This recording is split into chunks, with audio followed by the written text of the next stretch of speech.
KSYM, San Antonio College Radio. This is the Urban Suite D Major. Cheryl Meadow with you. Joining us for our open mic session this evening. He was here alongside Hunter Dollars recently, and we are very happy to have him back solo, I guess. Yeah. Concept, how are you this evening? Oh, I'm doing great, man. Just got back from New Orleans for Thanksgiving, and I feel rejuvenated, refueled, ready to get back into the music and finish the year strong. How was New Orleans? How was everything there? It was great, man. Being from there, it's always nice to be able to just kind of shoot back down I-10 and see my family, my grandmother, my mom, my sisters.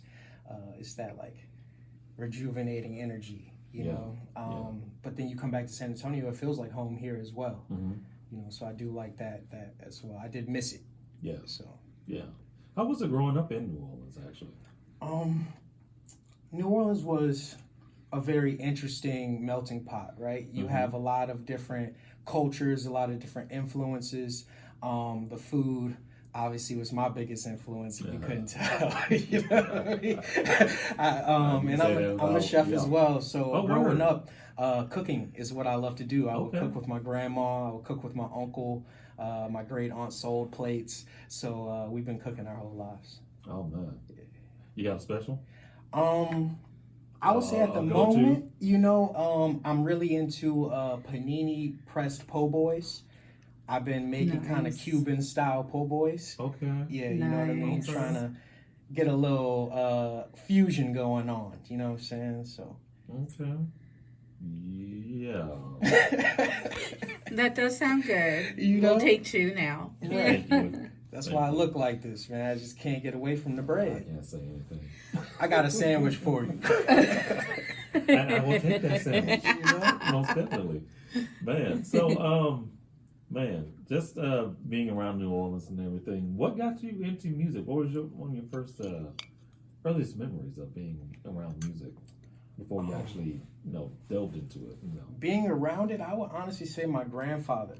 Yeah. I remember driving around with my grandfather. I believe he drove like some type of old Lincoln at the time. Okay. And he would play all those old player tracks, we were listening to the OJs, we're listening to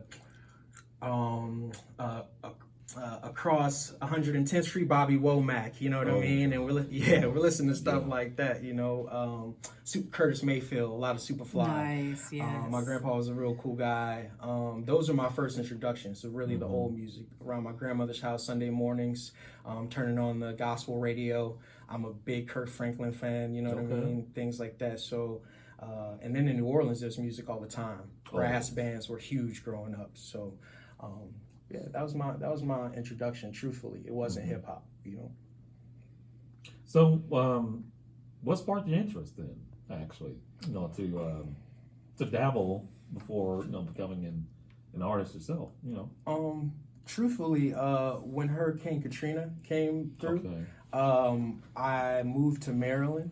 And yes, I was in Maryland, which to me, I didn't even know what Maryland was shaped like. I couldn't even tell you very much about the geography of it at that point in 8th grade, right? But I moved to Maryland during Hurricane Katrina, and I needed to make friends. Yeah. It was really a social situation for me where music was where I was accepted first. So I joined a band. I was doing rap features in like a live band, performing at like local open mics and stuff like that. Joined a rap group from there, and it's been history. So the transition, I can only imagine, going through a tragedy like Katrina and then having to uproot and go to a whole new part of the country that you do not recognize. Different food. Like different Maryland, weather. I hear Maryland's a whole different kind of creature. Yeah, different food, different weather, different people. Everything. I can just only imagine the transition. Yeah, it was a lot. At the time, when you're young, you kind of just adapt how you can, and you don't realize at the time maybe the trouble you're getting into or the hard time you're having fitting in is because of that drastic change. When I look back on it, I, see where I could have maybe had more patience and more understanding. But again, you're so young, you got to just do what you can. So it was hard, but I wouldn't change anything. I can't lie. I wouldn't change anything about it. Man. Getting into that, saying music was that bridge, that connection that you made with people in Maryland to become friends, to make friends, and eventually you say you made a rap group. Yes. So how did all of that evolve into you actually becoming a full-fledged artist? Well, ironically, when I was in that rap group, I played football. Okay. So I was playing like varsity football when I was a freshman. Most of my friends were older. So when I went to 10th grade, they had graduated. The rap group I joined kind of got like signed to a little college label situation. Really? So I was in 10th grade doing like small college tours. So I Okay. did like West Virginia, Salisbury, Frostburg, like small Maryland universities and things. And we're like performing at these shows. Like some of these pictures are still up on Facebook and things like that of me performing at these events. And that was really like my crash course into doing your paperwork. Yeah. You know what I'm saying? Knowing the business.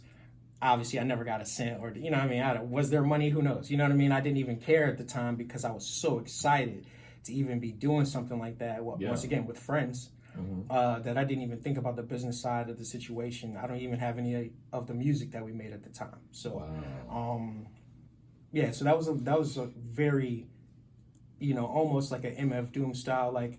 I went from being very positive and very, oh, this music is great, live jam band stuff, to like, man, y'all really messed me over. Like, here's the darker side, you know what I'm saying? And kind of went into solo music and more down that path, you know what I mean? Away from the jam band into grittier hip hop. Yeah.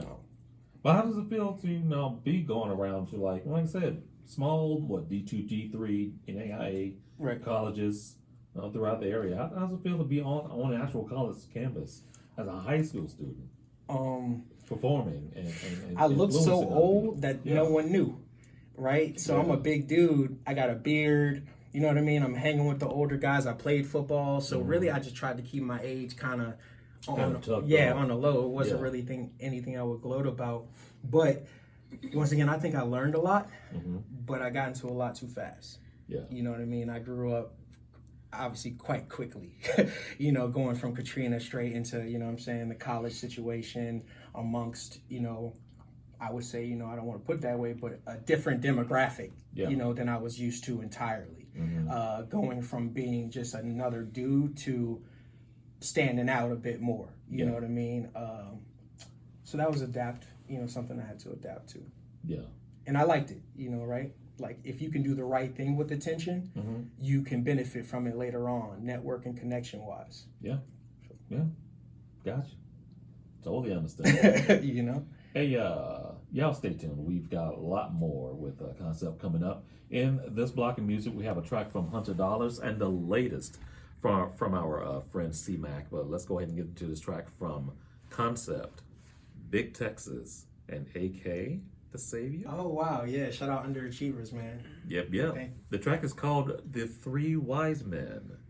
Do not go anywhere, y'all. More coming up. This is the Urban Suite, KSYM, San Antonio College Radio.